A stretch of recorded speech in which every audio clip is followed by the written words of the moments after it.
Lawfare por aquí, lawfare por allá. Mucho se habla en los medios de comunicación de lawfare, pero ¿sabemos realmente lo que es? ¿No es lo que tienen en común algunos políticos como, por ejemplo, Dilma Rousseff o Rafael Correa o Cristina Fernández de Kirchner o Lula da Silva? ¿Es esto lo que realmente les une y por qué? Vamos a investigarlo. Empezamos.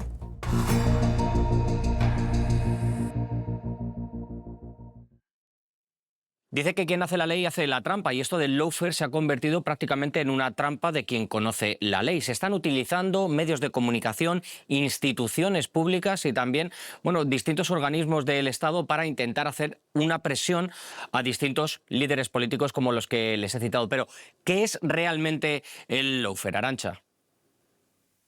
Bueno, pues el lawfare es una táctica de guerra inserta en una estrategia bélica más amplia, al menos ese es su origen, es una de las teorizaciones y es tal como hemos visto que se ha aplicado en la realidad, sobre todo de América Latina, que tiene el propósito de neutralizar a un adversario político que es conceptualizado como un enemigo y apartarlo de el ámbito político porque estorba, porque no es funcional a los intereses del capital internacional, los intereses, por supuesto, del imperialismo de Estados Unidos o en otras realidades, pues en función de la correlación de fuerzas que se dé, ¿no?, en esas coordenadas políticas. Por tanto, es una táctica que está insertada en una estrategia más amplia y que en América Latina y el Caribe se ha aplicado sobre todo con pretensión de reconfiguración geopolítica. Arantxa, pero si yo veo que llevan a un político a los tribunales,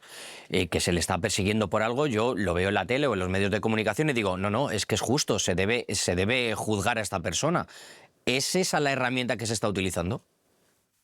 Claro, es que ahí está el tema del lawfare, ¿no? Yo creo que hay que entender que la guerra no es solo ir, invadir un país, tirar bombas, ¿no? La guerra es algo mucho más amplio que se desenvuelve en diferentes escenarios, en diferentes niveles, o sea, que puede ser algo que discurre en el ámbito de las redes sociales, en el ámbito de los medios de comunicación, en el ámbito incluso de los tribunales, y que la ley puede devenir también un arma para esa guerra, es decir, en esta conceptualización bélica del lawfare, y además que utiliza, pues, por supuesto, como tú apuntas, Javier, argumentos que concitan el consenso, ¿no? Y esto no es casual.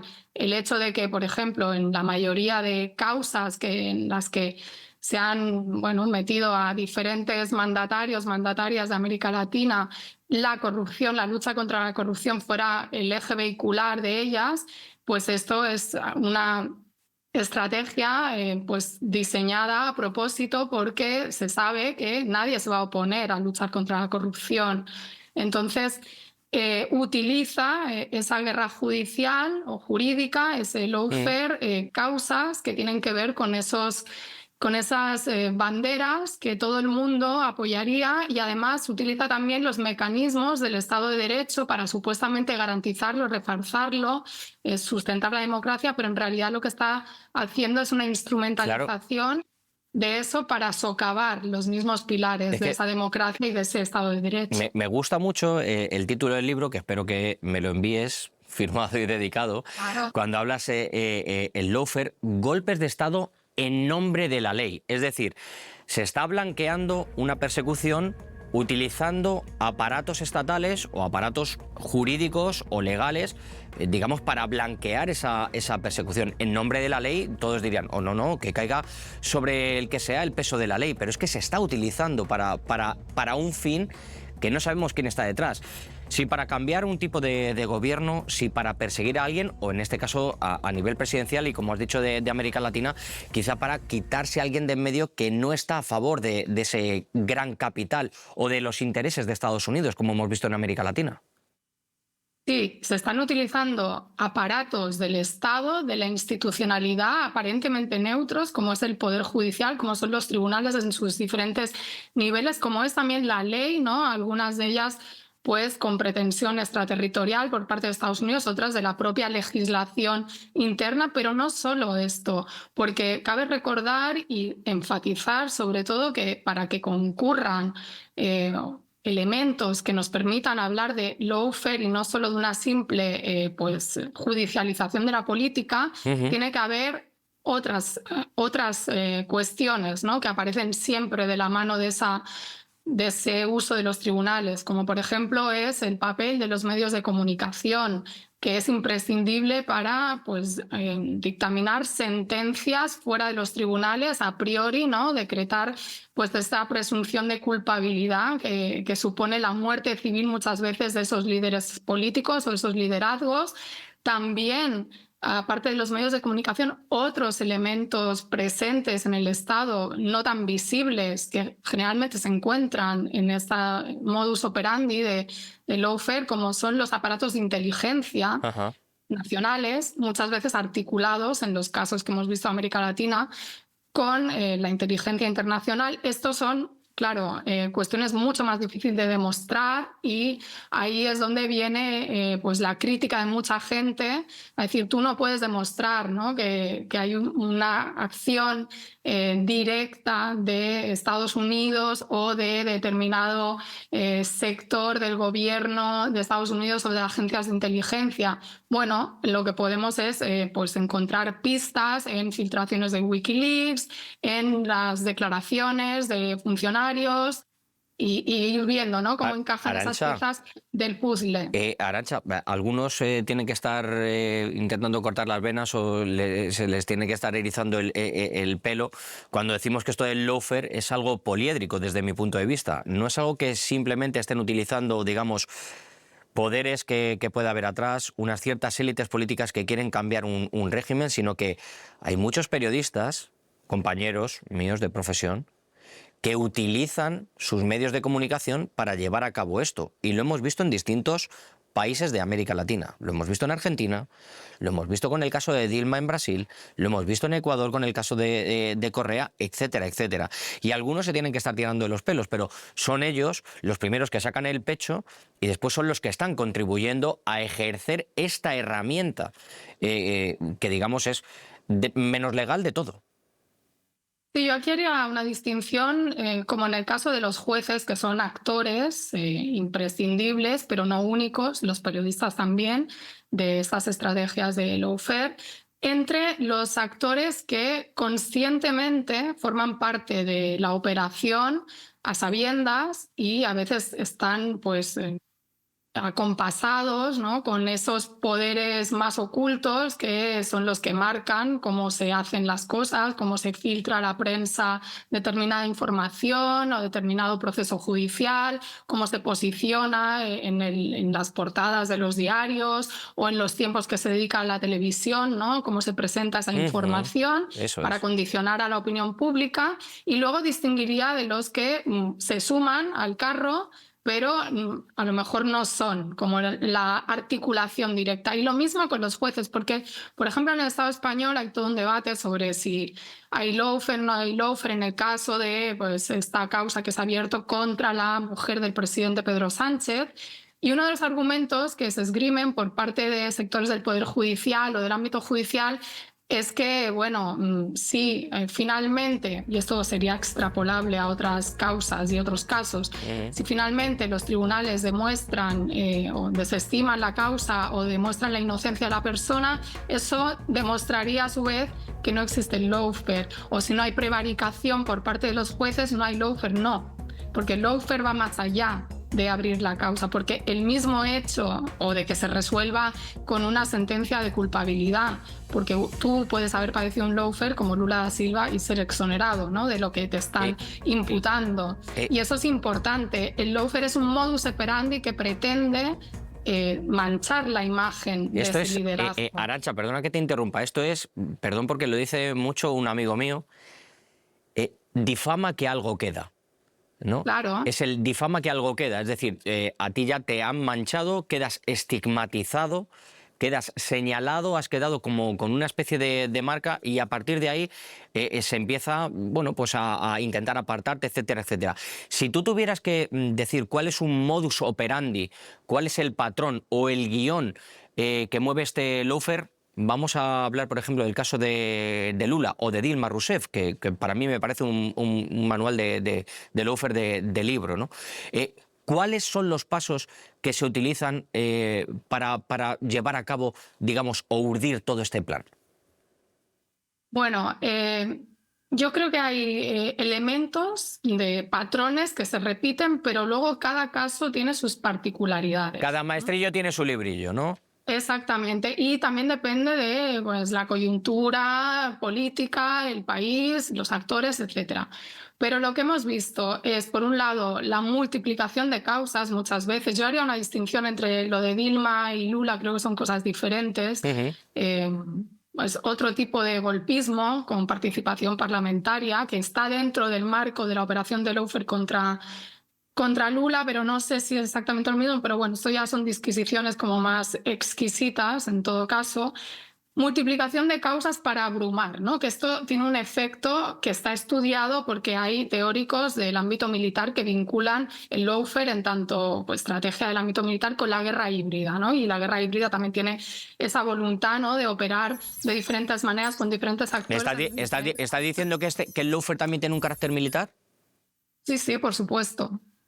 Por supuesto, y uno de sus principales teóricos es un general estadounidense, Charles Dunlap. No es el único, pero bueno, y podemos ir al origen del término y cómo se va resemantizando, y por supuesto es un término que también está en discusión y que no tiene una definición unívoca, ¿no? Pero bueno, por ahí, en esa interpretación que para mí y otros analistas hacemos del lawfare como una táctica militar, una estrategia militar más amplia, pues bueno, esa idea de abrumar con diferentes causas que dejan esa idea de si el río suena, agua lleva, ¿no? Algo habrá, algo habrá, y es muy difícil luego limpiar esa mancha porque queda el run run, ¿no? Por mucho, es como las operaciones de propaganda, de manipulación y demás, pues colocan noticias falsas que luego, aunque se demuestre que era una fake news o lo que sea, cuesta, ¿no? de desmentir, aunque se ejerza incluso el derecho a rectificación por parte de las personas aludidas y demás. Esto por un lado.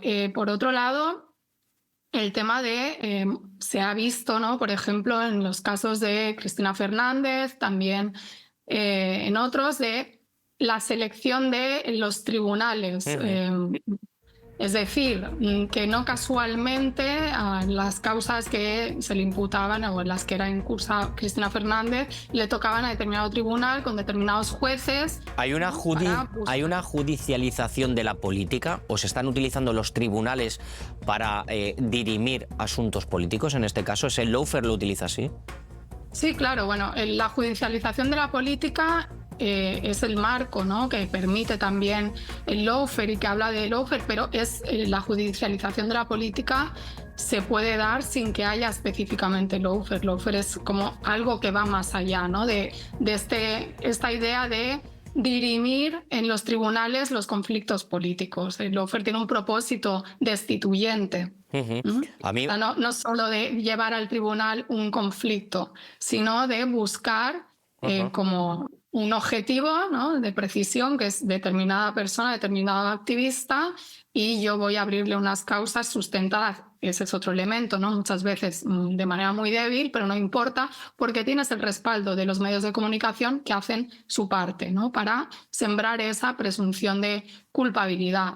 Y luego detrás, pues también lo que se ha visto muchas veces es la articulación de actores judiciales con actores mediáticos, con actores de inteligencia, con intereses extranjeros, en el caso de América Latina, ¿no? Con jueces que se reúnen con personas de la embajada, con jueces que han recibido formación por parte de la cooperación estadounidense o periodistas que también han estado en el entorno de los intereses estadounidenses. Que bueno, se podría decir, uno puede aquí, pues, con una beca. Aquí con todo X. esto hay un tufo a democracia y a libertad, ¿no? Bueno, la libertad de Estados Unidos, que es la libertad de que la gente haga lo que a ellos les interesa. En el momento en que los mandatarios del sur global no hacen lo que interesa a Estados Unidos, pues la historia nos ha dado buena cuenta, ¿no?, de lo que son capaces. Y por eso el subtítulo del libro, Golpes de Estado en nombre de la ley, apunta a eso, ¿no? Esto es una modalidad actual de una estrategia de larga data por parte del imperialismo, que es el cambio de régimen. Provocar la subversión de las soberanías nacionales de los países que considera que son su área de influencia geoestratégica, geopolítica, y que deben estar supeditados a sus intereses económicos, en este caso América Latina y el Caribe, pues para colocar a aquellas personas que considera que son más maleables y más susceptibles a abrirles los mercados. Claro, claro, por eso te quería preguntar, ¿por qué los ojos y este lawfare no es que se haya experimentado, pero sí se ha implementado tanto en América Latina? ¿Por qué con esos gobiernos y por qué durante tanto tiempo? ¿Qué es lo que se está intentando conseguir? Bueno, primero porque América Latina es fundamental para Estados Unidos, forma parte de lo que ellos conceptualizan como el hemisferio occidental, otros dirían pues su patio trasero, ¿no? Por la doctrina Monroe desde el siglo XIX, América para los americanos. Entonces es básico que esté bajo control. ¿Qué sucede en América Latina y el Caribe? Que además es, para desgracia de Estados Unidos, una de las zonas del mundo que pues ha sido vanguardia de revoluciones, movimientos insurgentes, reformistas y demás. Lo que en otra parte del mundo sería meramente políticas socialdemócratas, en América Latina se torna revolucionario, no pueden permitir porque se sale de su control. Entonces, bueno, a partir de finales de los 90, años 98, gana Hugo Chávez las elecciones, 99 asume el poder e inicia una articulación geopolítica contrahegemónica que pone muy nerviosa a Estados Unidos. Y yo creo que el lawfare, aunque hay elementos que bueno, no aplican directamente contra el gobierno de Chávez, sino de antes contra otros gobiernos, ¿no? Y después, pues sí supone un intento de frenar de alguna manera esos liderazgos que, si bien eran de una izquierda plural, que no toda era revolucionaria ni bolivariana, es decir, no todos estaban en la línea Cuba-Venezuela, pero sí pues suponía a lo mejor una gestión, no, a lo mejor no, una gestión soberana de los recursos propios en un contexto de disputa geopolítica con China y también con la Federación de Rusia, pues por la influencia política. Me ha llamado mucho la atención lo que has dicho antes, el tema de lo de los servicios de inteligencia, que a veces parece que estamos hablando de películas de espías y ni mucho menos. Yo no sé si estos cuerpos de inteligencia, estas influencias, el intentar o el conseguir perseguir a un determinado político, a un presidente para un cambio de régimen o un cambio de gobierno, lo que está haciendo es transformar desde dentro a las instituciones basándose en la democracia. Es decir, bueno, nosotros lo estamos haciendo por el bien del país y esto es con lo que se tiene que comulgar. Bueno, es que esta es la razón de Estado, que es lo que hay detrás de esta lógica de cómo operan los servicios de inteligencia en todos los estados, ¿no? La defensa de un bien supremo superior, que es el interés nacional. Claro, el tema es quién lo define, ¿no? Y en manos de quien está. Generalmente son ámbitos en todos los países muy cerrados al escrutinio público y muy impermeables a la fiscalización.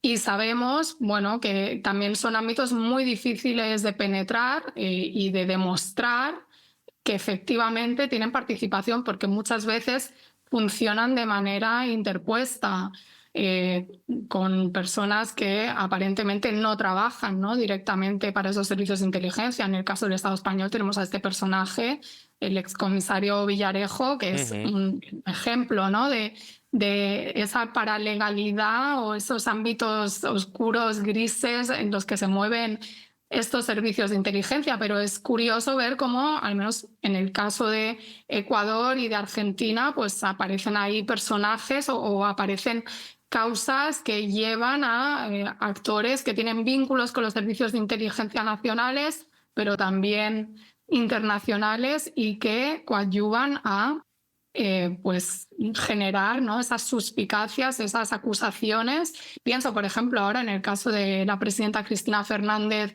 que se cumplen los 10 años del asesinato del fiscal Nisman, que investigaba la causa del atentado de la AMIA, ¿no?, ese atentado que se hizo en Buenos Aires, y que, bueno, salió un tipo a insinuar que personaje vinculado a servicios de inteligencia, que la muerte del fiscal Nisman pues habría sido propiciada por, o sea, habría beneficiado en cierto modo a Cristina Fernández, porque en tanto él la acusaba de haber encubierto a los supuestamente para él autores del atentado, que nunca se ha sabido, ¿no?, hasta la fecha de hoy quiénes eran, por haber firmado un memorando de entendimiento de cooperación con Irán para hacer una investigación que además fue refrendado por las cámaras. Es un poco lo que estábamos diciendo de el difamar, ¿no?, el señalar para que quede ahí estigmatizada esa no sé, esa personalidad o ese presidente. A mí me llama bastante la atención.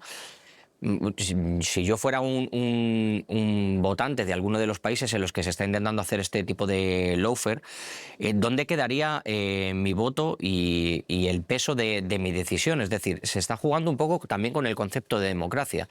Si un presidente ha sido elegido a través de unas elecciones de una manera libre y el aparato del Estado, jugando de una manera paralela, o algunos poderes fácticos, si lo podemos decir así, están intentando quitar a ese presidente, aquí la democracia queda en tela de juicio, desde luego, o al menos cómo entienden las democracias algunos de esos poderes que están intentando relevar del cargo a un presidente. Bueno, es que este es el punto central del debate, ¿no? O sea, si pueden esos poderes fácticos a través de estos mecanismos más sutiles provocar cambios de giro de la política sin que la gente se dé cuenta, porque bueno, si te dan un golpe de Estado con los militares, ¿no?, o incluso parlamentario, más o menos puedes ver, bueno, en un caso muy claro, en otro caso aún así cuesta, porque hemos visto en América Latina también lo que ha pasado con Castillo y en otros casos que, bueno, han dado golpes de Estado, o pienso en el caso de Evo Morales, ¿no?, en 2019, que aún así hay gente que le cuesta reconocer lo que es un golpe de Estado. Pero sí, efectivamente, o sea, el gran debate es las democracias liberales permiten la transformación desde el Estado y del Estado cuando ganan fuerzas políticas que son, no diré adversas a los intereses del capital, pero que a lo mejor tienen otra agenda diferente a lo que en determinados sectores del capital y de una burocracia enquistada que responde a esos intereses del capital o es funcional, considera, ¿no?, que es permitido en ese marco legal democrático. Pues parece ser que al final es un poco envolver y transformar en algo legal o en algo legítimo o en algo correcto una manipulación de la realidad o de la política o incluso a nivel judicial de lo que está acorde a tus intereses o no. Se trataría, o sea, el esquema es ese.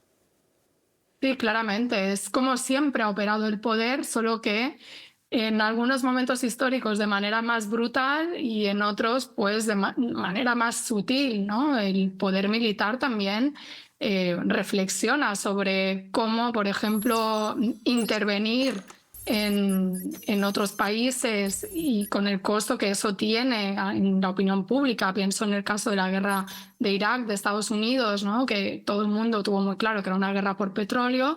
Bueno, tú ahora tus intervenciones las tienes que revestir pues de otros fundamentos. Pensemos en lo que está sucediendo en Venezuela, ¿no?, desde hace muchos años. O sea, no hay una intervención militar directa, pero hay otro tipo de intervenciones en el marco de lo que podríamos decir una guerra híbrida que pretenden pues, un mismo objetivo estratégico, pero con otras vías tácticas donde pues, el lawfare es una de ellas. Arantxa, te quiero agradecerte tu tiempo. Quiero darte las gracias por habernos llevado, digamos, a un lenguaje común, qué es lo que está sucediendo en muchos países, qué es lo que se ha estado intentando hacer y sobre todo para ver que no es oro, ¿no?, todo lo que reluce y que hay que indagar un poco más, ¿no?, en todo cómo se está produciendo y cuáles son las herramientas que se utilizan, ¿no?